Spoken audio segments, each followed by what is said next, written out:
This is 7 News at 10.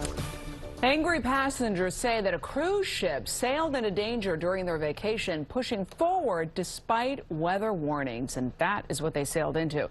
They were tossed around in the troubled waters and their vacation cut short. Now some of them are suing.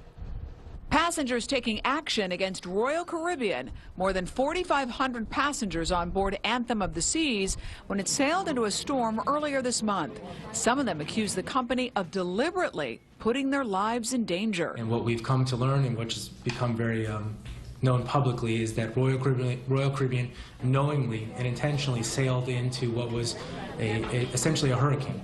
And they did that knowing that they were putting 4,000 people's lives at risk. A class action lawsuit filed against Royal Caribbean by a South Florida firm representing 75 of the passengers.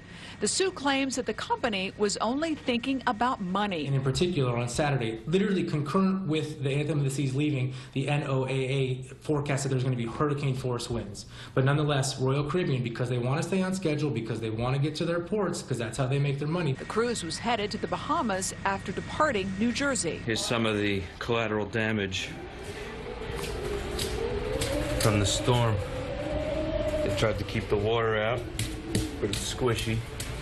Some of the rails are broken. Passengers say for a terrifying 12 hours, the ship was rocked by waves and hurricane-force winds.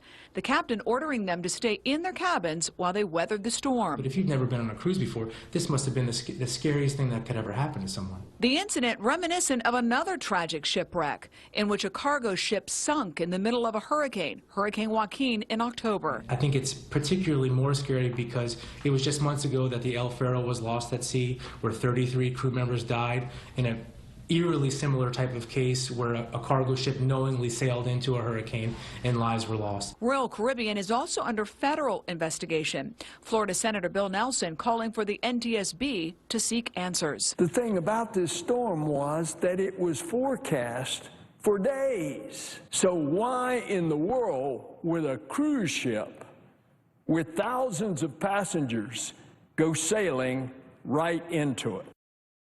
Royal Caribbean says that the company does not comment on pending litigation.